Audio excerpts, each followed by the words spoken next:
Good Good morning. morning. And welcome back. How are I know you? it's been 2 whole English weeks. I Yeah. know. Yeah, lots of rain, a little bit of snow. Oh my gosh. Yeah. And I know if we have to shut the curtain at some point because it will be overwhelming the screen, but I just can't block out the sun. It's just like Yeah, we might drink. not have to. We might not have to. Think positive. But yeah, it's been an interesting couple of weeks. It's like, Right. yes. But You yeah, submitted your book. I submitted my book. I drove it to my mum. And when we got up there, it was like minus something freezing and rain and gales and hail. Drove back down again. And just trying to get the life post book back together. It's funny, isn't it, when you throw yourself into something so completely that's. I really struggle with that balance of like, oh, right, the rest of the world needs attention. Yeah. But you don't remember how to Yeah. do any of the stuff from before. I Yeah. found that I've had to like reteach myself to do stuff that is like entirely normal, entirely like, balanced. And I'd be Yeah. like, I'm really sorry. I have no idea what goes into this part of the day because this Yes. part of the day was just not mine for such a long Yeah. time. A couple of weeks ago, I had an early night, like I went to sleep early, which rarely happens. And I was still falling asleep thinking, I must have forgotten something because this part of the day is usually full of something that is not Yes. sleep. And yeah, it was very confusing. Like I Oh. went ahead with that, pushed through, fell asleep like a hero. But my goodness, it was confusing. We've Yeah. got some lovely greetings. Moon Moggy John says hi first here. I can Morning. that was the first one that came in. Colleen, your horsey friend, is Morning, good Colleen. morning. And Simeon is saying a quick hello and good morning to you as I'm at work. Hope you have a wonderful day with a horsey emoji. And another horsey emoji comes from Sandy Black, who says, I'm training everybody very well here. I know, that's really Morning, Sandy. incredible. And it's so spiritual because if I had to train anybody, it would without a doubt be like once I got over the need to get people to put the poop emoji, it would be like the pizza or or the pasta, one or the other. I think it'd be a bit upset if we kept putting poop emojis on the messages. We'd be like, oh. Exactly, a little bit disappointing.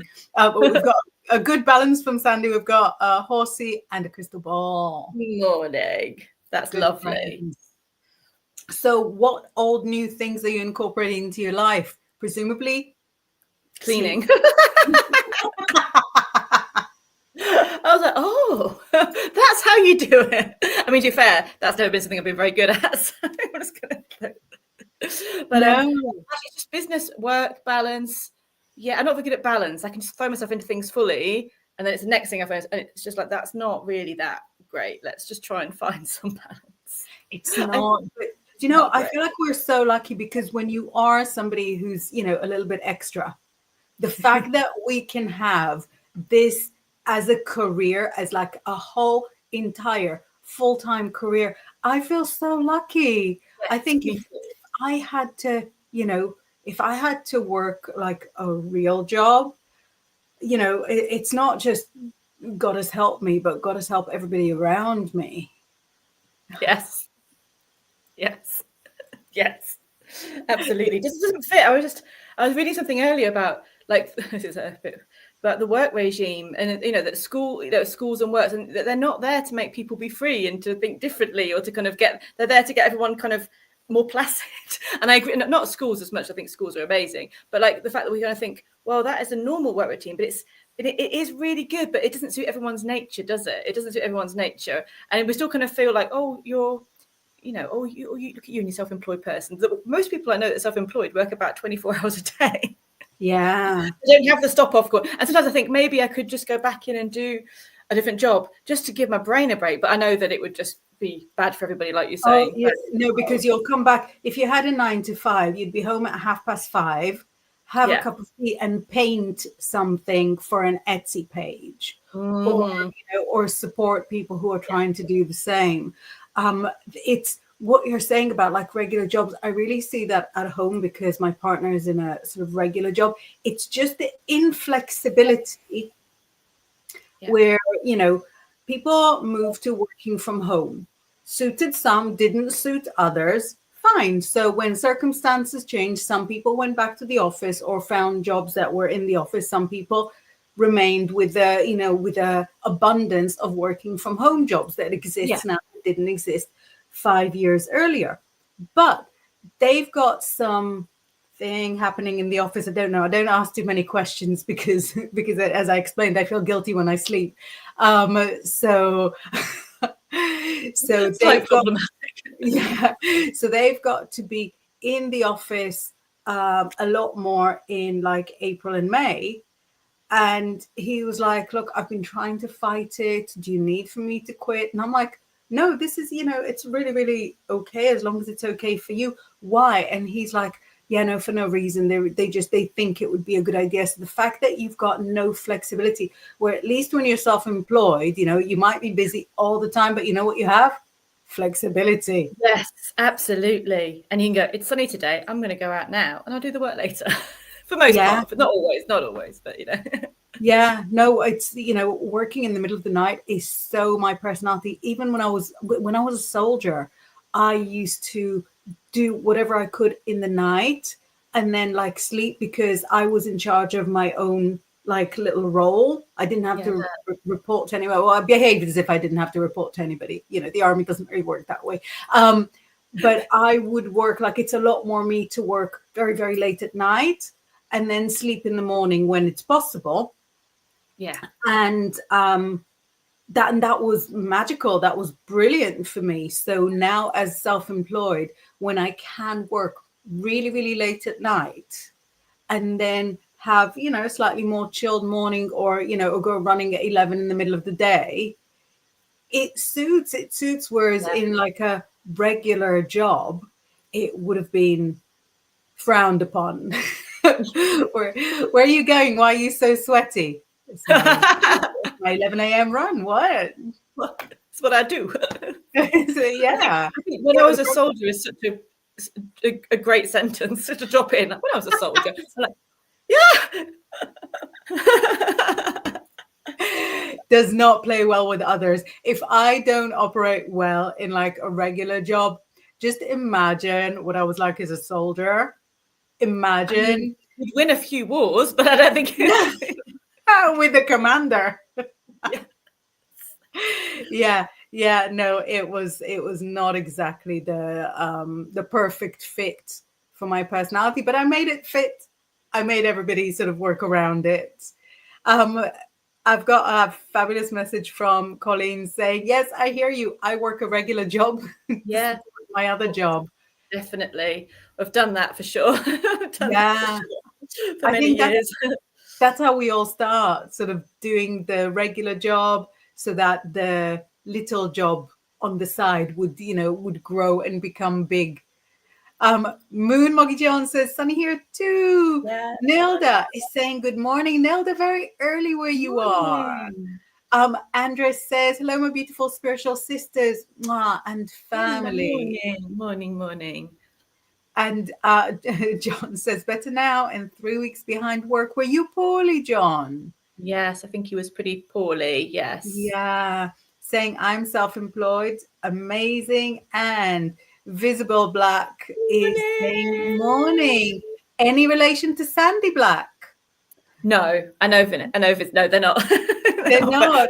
But it's quite cool. We have two of the maybe extended Black family on the. Yeah, it could be some distant cousins. But you know, I really wanted to talk about something that I think a lot of people will be interested about as well. But it's something that, because I want to ask you, like, as personal questions, how do you do it? How do you do it? I wanted to talk about psychic protection, psychic self-defense, because I know that you are like a hero of mine. Like for years, you're avoiding the news as much as possible. You're avoiding interactions that would drag you down. people that would drag you down. No, I think it's really, really important. So I know that for me, I'm okay on the people. I'm very good. Like the block button is one of my closest associates. I block liberally, but that'd be a great T-shirt slogan, I think. I block liberally, or block liberally. the block button. Yeah, no, I'm a real life block button. You know, I've fired people for friends. Back in the London scene days, there was, I don't know if it's still going on, there was a very long running group called the Secret Chiefs. Oh yeah. Which changed name. I think it had like a different name before. And then anyway, but the Secret Chiefs had a chap who was the presenter and a chap who was running it. The chap who was the presenter is no longer with us, so we're not going to say anything negative about it. It was a very, very awesome person in many ways, but also a real life block button himself. And the person who was running it was at the time my partner. And they did not see eye to eye. And it actually ended up being me that had to sort of step in and go, listen, it would be so much better if you just didn't present it anymore. And it was really a mystery to me why nobody else said it. Anybody? Any?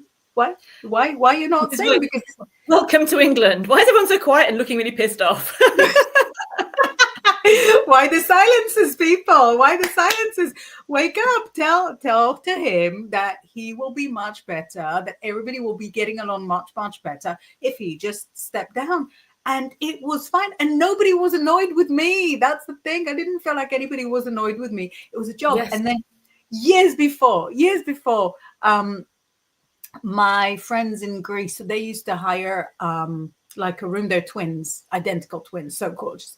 But they used to hire a room, and then whoever would sort of come and visit from their many, many friends would kind of stay with them. But then friends of theirs would come and stay with them, and then friends of friends would come and stay with them until there was some chap that nobody wanted. And again, no one knew. Everyone knew that no one wanted him there. He had a fair idea, but it was a free place to stay. So again, it fell to me to sort of take him to one side, and by one side, I mean the middle of the living room at like 5 a.m.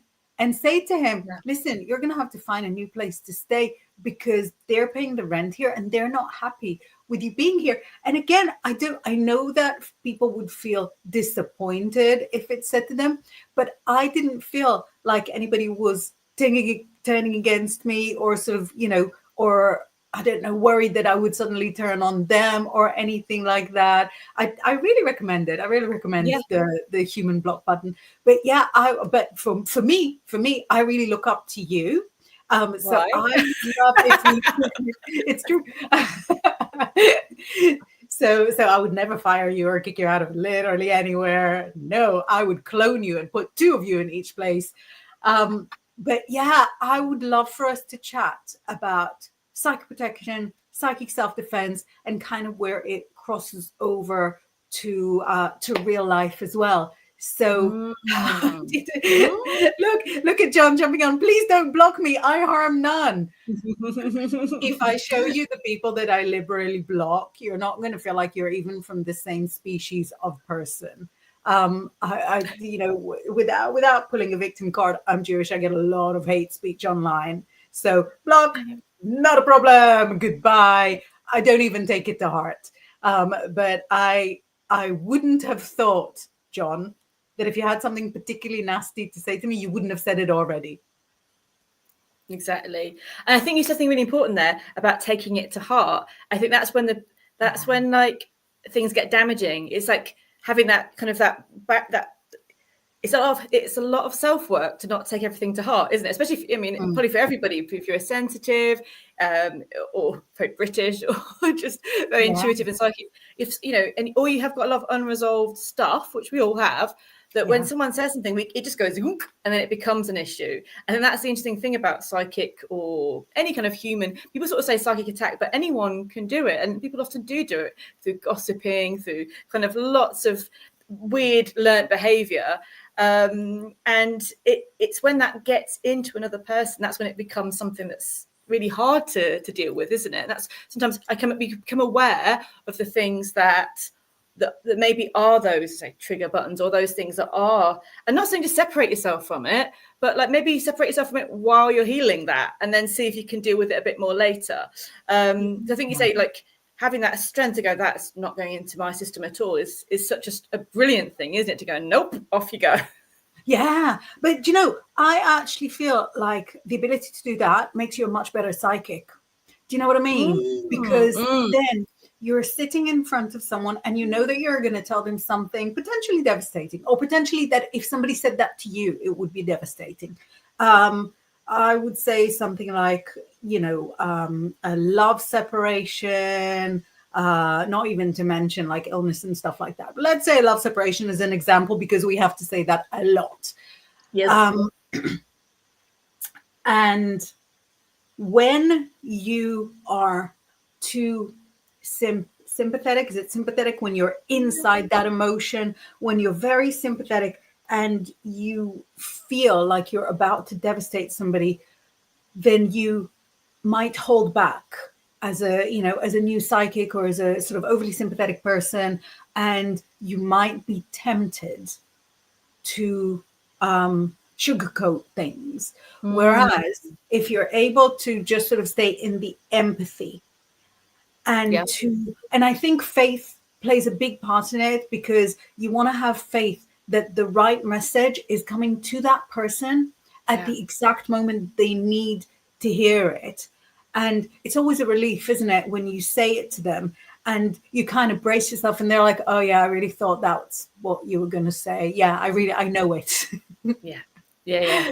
And maybe by being oversympathetic or trying to think, well, if I heard this, I'd be devastated, you're kind of diluting the message or getting in the way of the message. You think, oh, I don't want to hear that, but then it's not my life. It's not my Yeah, exactly. And you know, soon it's not going to be their life either, because the focus in a reading is like, it's so fun when you look at the future and how great things will be once that waste of space is out of your life forever.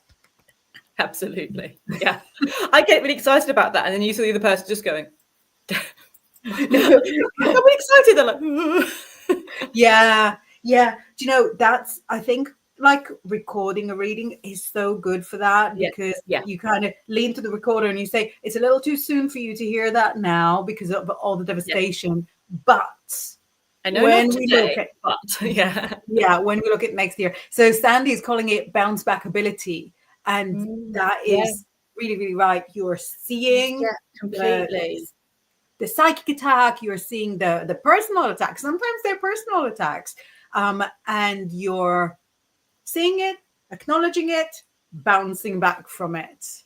That's really, really, I think it's a good life skill, isn't it? You know, it's not just for sort of psychic work. It is important for psychic work, but it is a really good life skill, especially when you're spending so much time absorbing so much media. Like we're bombarded by it. You know, you can't go anywhere without a beep going off or something like that. And having that ability to just go, whoa, step back, like how you say you'd mute a notification.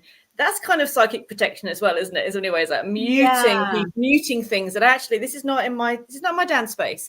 Yeah, this is not my dance space. This is my dance space. Yours. Exactly. So I've got almost all notifications muted completely. So if an Instagram message comes in, I don't see it. If an Instagram post by someone I follow goes on, I don't even know if that's available as an option for my phone to report to me, because I disabled stuff so early on. I've got to switch phones. I've got like a phone waiting for me to switch. So I'll find out. I've got to shut the curtain, haven't I? A little bit, or maybe like just move the screen. But yeah, I've got no Facebook notifications whatsoever. See, beautiful. And we have the Morgan's wanted to be on the screen, didn't she? She was like, yes. It works for me. I've got no messenger notifications at all. So I check in a few times a day, and then on the other phone, because there's two of them. On the other phone, I've got a WhatsApp just buzzy notification, not like a sound. And every once in a while, you know, I'll accidentally, like in the pocket, put the sound back on. And then I'm completely shocked completely shocked. When did you learn to talk? Completely shocked. I don't even know what my ringtone is. But that was really, really necessary for me as a sort of as a mental barrier, as a mental self-defense, because how constant the buzzing is it's excessive. It's excessive for me. I can't process it. No, I don't think anyone can. It's sort of changing our brains so that we do. And I don't want to be changed that way. Thank you. I'm good. Yeah. It's also like re-educate yourself that I don't have to. It's funny in the last, 10, 15 years, we've just become a bit re-educated in how we have to interact in daily life. Yeah, and how we absorb and process. And it's not necessarily for the worse. I love technology. I love progress. But yeah, it's different each time. And you know what kind of helps me? I spread people across the different mediums. So the majority of my interaction with kind of friends and colleagues is on Instagram. The vast majority of like my work and clients is on email. I use WhatsApp only for like specific things and specific people. And on Messenger, it's literally just you. Yay! And Sylvia, the lady who taught me how to read tarot, and I keep it specifically because those are the messages that I want to check in on, that I'm excited to check in on, that I will reply to immediately because it's, because it's not like work, because it's like a joy. Cat meme, probably for me. Exactly. Yeah, or a jelly escaping from its pan. Visabel is saying, interesting to hear her both talk about psychic self-defense. I have thought of reading the Dion Fortune book for a while. Do you guys recommend it? You got it there? No, I've got this one. Ooh. Have I got? Why don't I have psychic self-defense? I think that's the only Dion Fortune I have. Which one's that? Which one's? I've only got her fiction books actually, which isn't really fiction. It's applied magic aspects of it. Oh, cool. Yeah. I said with the fiction books, they are basically magic in a story, so it's exactly. Fiction. Yeah, I think I've got the fiction. Is the Sea Priestess hers? Sea Priestess and Moon Magic, yeah. And which one? The Sea Priestess is based on near here, the Green Down, which is quite near here. And I've been to the place where she describes that it's all set, and it's unfortunately it's like a war barrack now, so it's not quite as glamorous as she described it in the story, but it's still really epic power play. So yeah, amazing. We've got a really good comment from. We recommend it about the self. I'm just going to say I recommend definitely reading any books about that and get some tips from any of them. I mean, obviously Dion Fortune is a really freaking good magician, so yes, I would recommend it, but also don't have to take it all on. It could just be good to get ideas that you could kind of integrate into your life if they speak to you. I mean, we can talk about what we think about self-defense, because if my thought just briefly is sometimes if we get obsessed with psychic self-defense, it can almost create situations that aren't what we want. Yeah, where you won't get the messages that you need to be getting, and you won't make the progress that you need to be making. But when you were saying to sort of read anything for tips, I think this is exactly where the fiction books come into their own, because they will not just give you like the tips, but they will describe how it is in actuality. And you can't say that in a fact book, can you? People go, well, that's a load of crap. But if you say it in fiction, people go, oh, wow. And we're like going, yeah, that's how it works. Absolutely. I think I must have incorporated more stuff from like movies and things than from like coven work. But in fiction also, you get to like observe an example of what that protection technique will show up at in real life. Whereas in a book that's like tips and lists and stuff, you don't get the full vibe of what it will prevent, of what it can sort of protect you against. But yeah, why don't I have psychic self-defense? How come I don't have psychic? I don't have it. I've got a different one. I've got a different book. Yeah, I'm very confused. I also cannot find the Sea Priestess at present, but in Don't the walk near out. future. In the Yes. near future, I know that this is not my most flattering angle, so I'm trying Oh, you're to. always gorgeous. No, you're gorgeous. Totally. I found that this angle presents more chins than I care to possess. So You see one yeah, chin. yeah. One chin. one we're working on it being one, but yeah, so really good point from Mostly Zen saying, hi there, technology heightens my ADHD. I The reckon it constant is. It's the constant buzzing, but also it's the constant gratification, isn't it? Because my ADHD friends on the whole can really fall into addiction very easily. And there is something about technology that can be super, super addictive. And that's really where flight mode is a great friend, even if it feels really awkward. And that's where silencing notifications. Yeah. My dad's a Virgo. He's the most chilled out person I know. He's like, instead of understanding what Virgos are like, you just have to spend a day with him. Yeah, just Yeah. a day will be fine. And his phone never stops buzzing, and it doesn't kill his vibe at all. Wow. That's He impressive. carries on. Yeah, he does. He's driving. He's not even looking at the messages coming in. I have to put the phone in the boot To make sure you don't look at it. to make sure that I don't look towards it, which is, so I don't use the Google Maps. I have to use like a separate sat Wow. nav, right? Because there's just no way. Yeah. But yeah, I think, like you say, it has to do with how much of an empath you are. So that's from the technology side.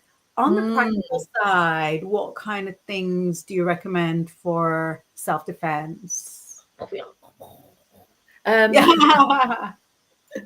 It's quite funny because I like doing things that create an object that I can work with in that way. Like I've got a literal shield, Yeah. Viking shield, which I painted and everything like that. And for me to have something which is imbued with that energy that I can visualize. I'm a very visual person, so everyone will take different things. If they're, not a visual person, it'll be different. But so I can visualize and implement, which works really well. So it's not just actual objects, but that really does help as an extra. But I really work with a lot of visualization of, and you taught me the first psychic self-defense visualizer. I still use it on with the blue ribbon, the purpley blue ribbon that we use. Oh, And I still yeah. use that if I'm feeling, wait a minute, as need to kind of just clear out and reject some of this stuff. And just really working on, for the house, you can use visualization which can clear and protect the house, which I think is a really good thing. Or sometimes I invite guardians to come in and to hang out and to protect the space. But also things, just really simple daily things like visualize it, or when you're having a shower, you can visualize it's you're having an actual clean, but you're visualizing it all kind of coming off you, etherically, all it's gone. So you can do a lot of visuals with daily activities that are actually helping you clear out. And I find that little rituals like that, which you're just doing, you're going to do that anyway, hopefully. And it can help. And then when you're getting dressed, you can visualize that item or that piece of jewelry being a protection around you, and you can imbue it with that energy. And the more times you do that, it becomes more magical. So I think it's those little personal rituals that set you up to be in a good space for all of that. Yeah. Oh, that's beautiful. Simple stuff. It's not extra high magic. It's just really simple day to day. Yeah, but I think that kind of makes it so much more like old pagan societies where you'd have like the little things that protect you. I always like to start with a black and white crystal. I think, if you're going to have like no altar, just a couple of crystals in the handbag, you want black and you want white. And I love the two of them. And I love the two colors in the floor of the high priestess. Oh, yeah. Right? We've got like the checked black and white floor, which is the same as what I hear the flooring is in Masonic lodges. Yeah. And that kind of the black and the white are so such a magical combination in, I think, like more, I'm gonna do the air bunnies traditional Wicca. You'd have like a black and white candle on your altar as this sort of altar candles. And oh, that's really funny. So even though I find it really repulsive in many ways to sort of give one gender one color and then the other gender like the exact opposite color, there's so much problematic with it. But using black and white just as opposites of anything, light and dark, night and day, is really, really beautiful. But the black and white crystals for me, so the not just crystals, like bits of what do you call volcanic, like shungite and stuff like that. So the white ones just exude the light and have like all the different colors in them, and then the black ones will work hard for you and absorb the negativity. And between the two of them, you've got one holding onto the front, one holding onto the back, and they just carry you. So it just blew my mind. I don't know why the high priestess in my imagination has a black and white floor, because she it's absolutely black and white side, isn't it? Yeah. So she's got, but I'm thinking, do I have the black and white floor in another deck? Maybe you do, yeah. Maybe. And as I was scrolling, I found these guys. Yay! Dudes. Yeah. I love the black and white. It's such polarity in, obviously, it's an obvious polarity, but in the tarot, it's used so much, isn't it, as well, which is really, it's a good visual. Yeah. And I think I like sort of sensing things. I'm a very sensy person. I never know whether sensuous or sensual means sexy or to feel things, so I'm not going to use the words because I don't know which is the right one. Also true, but irrelevant. But I like a bit of incense going. I like a bit of essential oils, light a little candle. Beauty about using like a diffuser is that the candle is already in there. The incense thing, I don't know why this is here. Ow. I know. That's some kind of psychic protection. It might banish me. I'll keep that in mind if that ever became a problem. But sort of people go, what do I use for protection? What do I use to bring in luck? And I go, anything. There's different colors that mean different things. But the moment that you're kind of connecting with the other side, the moment that you're making kind of an open-hearted, honest connection with the spirits of the land, or with although no candles outdoors, guys and gals, or with different deities, they'll want to protect you. They'll want to be on your side. Who else is honoring them in this mystical-less day and age? So any kind of connection that you make with the other side, if you're at all at a loss sort of what candle to burn, the one you've got, the one you can reach for, burn that one. It's not going to bring you bad luck. You're not going to approach an altar with positive intent and it'll end up bringing negative intent. Sometimes can be a little bit wonky, but it's not going to curse you when you're coming in to kind of bless you. Yeah, people get very afraid that they're doing it wrong and everything going wrong, and even though that's a good, it's good to get it right as much as you can. But when needs must, do the thing, do the thing with that intention. The thing needs doing, do it. Don't worry too much about how it's got to look. Do the thing, because your power, your desire to make something happen will be stronger than the maybe not perfect surroundings. And having blessed things around you, having blessed thoughts, will create an entire like ethereal body that will protect you, because you're born with protection. You're born with an aura the job of the aura is manifold, but one of the things it does is protect you. When you go around in a completely dark room and you approach a wall, if you go slow enough, you won't go all the way into the wall. Your aura will sense it. Your aura is there in, in a relatively real way. Maybe not a real way, but in a relatively real way. No, it's exactly. You say the mysticalist world, we kind of have to have it real or not real, don't we? And actually, there's many degrees and dimensions of all of that, as people on this channel will obviously know. I was thinking, if you're looking in a dark room and looking at your phone, you will walk into the wall, and that's the thing, isn't it? Of like being so in that distraction that you're not aware of the surroundings or not in that space. And I think, like you're saying, and it's interesting about the aura. It's a really fascinating thing. I haven't really thought about it, in that way. And that I remember someone showed me when I was about 20. This is your aura on drugs. Oh, wow. And it stayed with me forever, No, what is it like? Is it smaller?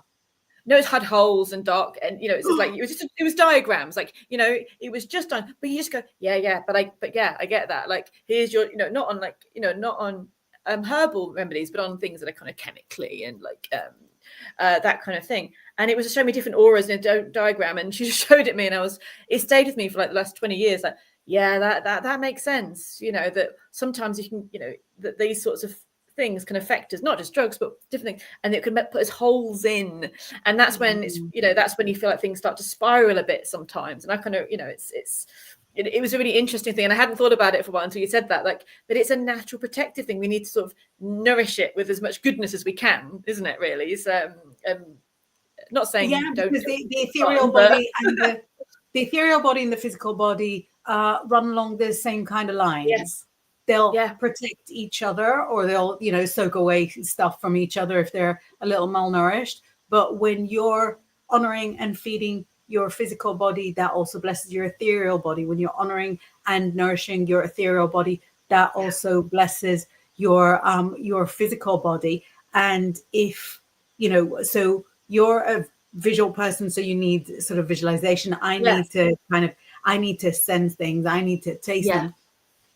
But even if you do only a little bit, that's still like a whole lot more than not doing stuff, even a little bit. Yeah, definitely. So we've got some messages. Kim Princess says that's a good idea with the jewelry. Yeah, it's a really lovely thing to do. You can dedicate it to something as well. Like, you could dedicate it to a deity, to a guide, or to a ritual or an intention. And it's a really lovely thing that every time you put it on, you're like, yep, that is that energy. I did a healing for a lovely lady at the weekend, and we had dragons coming into it, and they really liked her necklace, And I was like, do you mind if I, because they're going to get, I was like, this is now your dragon necklace, by the way. And she was like, oh, wow. Like, she loved it. But now she could put it on and go, that dragon energy is here when I put it on. So it was just a really a great thing to do with something you already love or already have. Yeah. There's actually, I'm going to skip a few messages. I'll come back to you. But Kim says, do you wear jewelry even if you're not going out? And then then jump to correct her typo. I appreciate that. Very nice. But I not a lot, but just in terms of symbolism and what it imbues, I wear these fellas all the time. I'm a married lady, and even though I hope that it no longer symbolizes a husband's ownership over a lady, that to me is imbued not just with all the love, this is imbued with all the heartbreak and all the magic spells and all the intensity. Hey, I thought you were in a meeting. No. Hello. Dara says hi. And all the different stages that this represented. And so that is one thing that is on me the whole time. And before that, I used to wear a silver ring with a big quartz, rose quartz on it, which is what I believe had brought me that. So this finger has got like a long history of what I view as very effective magic. Yes, I love that. Yeah, I used to wear rings a lot all the time, but but actually it's more a necklace I'll probably have on most of the time. I usually have a necklace on. I mean, not always, but also to be fair, these guys are always in. It's all the time. And that was a decision. Like, this was a decision to have something that would signify my journey, and it would be there in, you know, it doesn't come out, it's always there. Even though a couple of horses yesterday bopped me on the nose, and it was almost a disaster. I got proper nose bopped yesterday.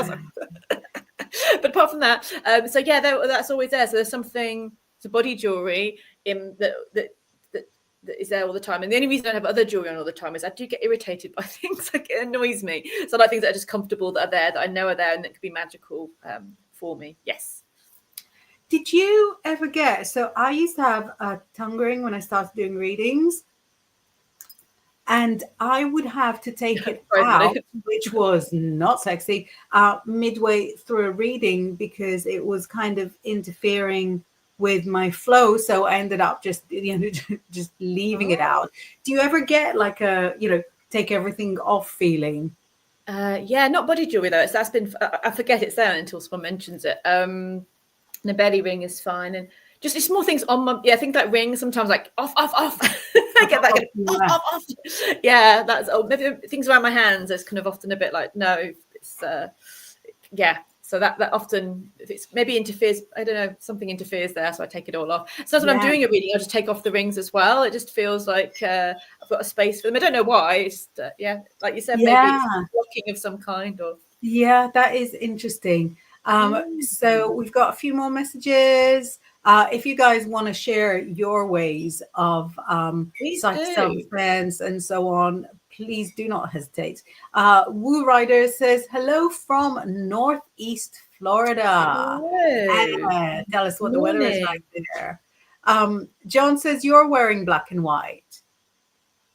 I suppose I was looking for something really pale, and that's the palest, the palest thing I could bright. find. I can only see the screen, to be honest, but I'm just, I see wearing black. I don't know. It's like a black lace thing, and it's got like a cream thing underneath. Hand me down, love a hand me down. John says, Hecate have been contacting me. Must be coming to a crossroads. You must be in the crossroads. This is your lady to speak to. Yeah, no, we love the lady. But yeah, Hecate has been coming to you. Tell us when. Tell us how. With like dogs, with like torches, with like, you know, visions in the night. And got twisted saying, Good morning, lovely ladies. Morning. Oh, good, lots of mornings. Yes. Fabulous. I haven't had first breakfast, just alone second breakfast. It's got a. Oh no! I think second breakfast is a state of mind, though. It's true. It's true. A mid-morning snack. So we looked at some. Oh, thank you. We looked at some ways to keep psychic self-defense in the real world. Psychic self-defense in ritual. Yeah, doing things like sound as well, like rattling, bells, drumming. That'll get rid of some stuff. And also you can use both those things for clearing and also building energy as well. So it's experimenting with different things, and it's using, obviously, as we all know, like using your intention alongside that sound is such, and using your voice. If you haven't got any tools, you know, I know some witches that shout, that swear and tell everyone to get out, F off, spirits, you know, why not? But using your voice as projection of self to clear the space or to bless the space, because that's just absolutely, the more you bless a space, the less likely something naff is going to get in. And if it is in, then you're going to feel it straight away and know where to do with it. So it's using sound and intention is a really great way of doing it as well. Yeah, and you sing. Is it something that's always been sort of very blessing or very releasing?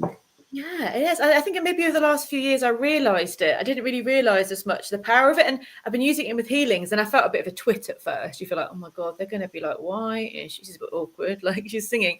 But I've just learned just to go with it, that when something comes up to be released or blessed, I've had people to say to me how transportive it was for them to have that experience. Because where else do you get where someone that spends time focusing on you and there's a song or something that comes out that is for you, that is to work with you?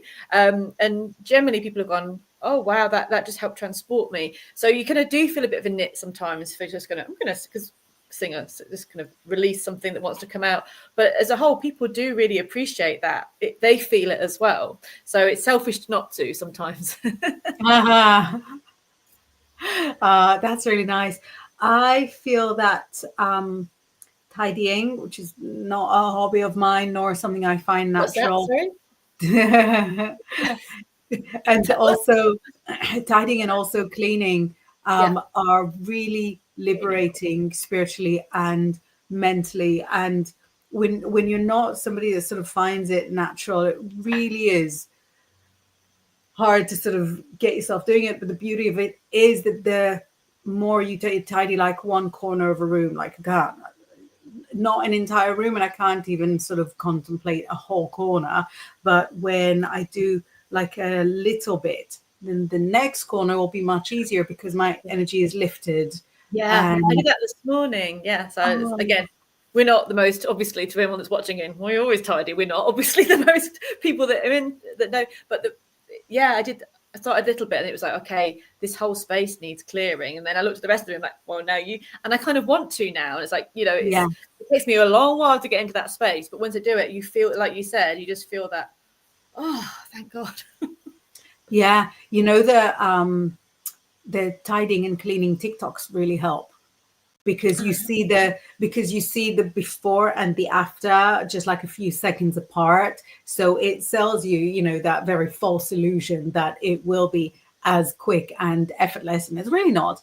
But that kind of side by side shows the kind of lifting of the energy. So it's easy to sort of let things go to seed little by little, but by little by little. It's quicker to reverse, but then I think the challenge really is in maintaining, which is not nowhere near as natural as it should be. Nope. It's funny that we don't have like any gods and goddesses for tidying. Do you think it's just our generation has too much stuff? Maybe. I do think the hearth goddesses might have been like the house goddesses, or the ones that we don't remember because they were local goddesses of the home, of like little maybe because I mean, again, brooms and witchy things, our hoovers are our new brooms. You visualize, I'm being witchy, I'm being brooming and hoovering. So you've got like hygiene for cleanliness, which is important, and you've got Hera for the hearth. And Hestia. I was trying to sort of remember what Vesta. And they were really old, aren't they? I mean, I know that's a silly thing to say. Of course, they're really old. But they're like OG generation. Yeah. I saw this thing that kind of had links back to those Hestia that went back to versions of them which were, Ice Age kind of. Wow. And it was like there was this. I got really excited when I found this article about mammoth huts, made out of mammoth bones. Wow. Loved it. And then in that they'd found by the hearth fire there, they'd found a little box buried by the hearth with these little deities or ancestors in them that are like how old. And it's just, and it kind of was like linking different hearth deities or hearth protectors throughout. It was just like so exciting for my geeky brain. Yeah, that is exciting. It's a couple of years ago, I thought I'm going to sort of start getting better at tidying. So I picked up a couple of books in the bookstore about tidying, or about the sort of keeping the home neat. And in both of them, the first few pages were dedicated to throwing stuff out. And I was like, well, by not buying the book, I'm already implementing. Because I don't think witchy folk are very good at throwing stuff out or not holding on to things. Absolutely. Like, I think for our community, I'm like a really, really good recycler and non-shopper. A lot of things are secondhand, and I only have, I don't know, it's fewer than 10 decks of tarot. Wow, that's impressive. Right? So Really I think I'm not doing that badly. Probably have no more than maybe 30 crystals overall. It's the same ones that I've always had. I've always had the one Athame, the same Athame for years and years. But even so, it's still a lot of stuff. Yeah, and I think I realised with the witchy stuff that it was the stuff that I originally bought or made that is still the power things. And so yeah, I still got the same Athame, same wand. I've got others, but they don't get used. So it's that just told me stop. You don't need it anymore because you're not using them. Yeah. I'm being told off by the queen of the house, by the way. If you can hear some, I could hear her. Yeah, she's early. I know she's like the times change a bit. Like it used to be 50 minutes, now it's 45 minutes. It's like some days you need an early lunch. She's like, so I've not even had breakfast. She's on about a third breakfast. Old lady privileges, that's what it is. Absolutely. And when we were saying about how sometimes you need to kind of relearn stuff. So for I don't know, about 7 years, I barely touched like my witchy things at all from, birth of first baby, not quite birth of first baby, because I still sort of went to a couple of local public rituals here with first baby, but with two babies, really out of the question. And I still worked, like I still gave readings, but I didn't really do anything for me. And the way to slide back into it was I would do like the folding of laundry. I would do the folding of laundry while listening to Wiccan music on my phone as a background. And it took quite a few weeks of that for me to sort of really find myself again, because it was all songs I used to know. It's all songs that I used to sing terribly, in public. I really have a very offensive voice when I try to turn it musical. But I would sing along with those little songs, and that reconnected me to that part of myself. That's lovely. It was so amazing. That part was like really neglected. So I'd be like sort of doing the little socks. So I'd be like, Isis sister today, Anna, Kali. Hey, Nana. And, I've never even had much relationship with Nana, but I probably worshipped her in those few weeks more than anything. So I love that.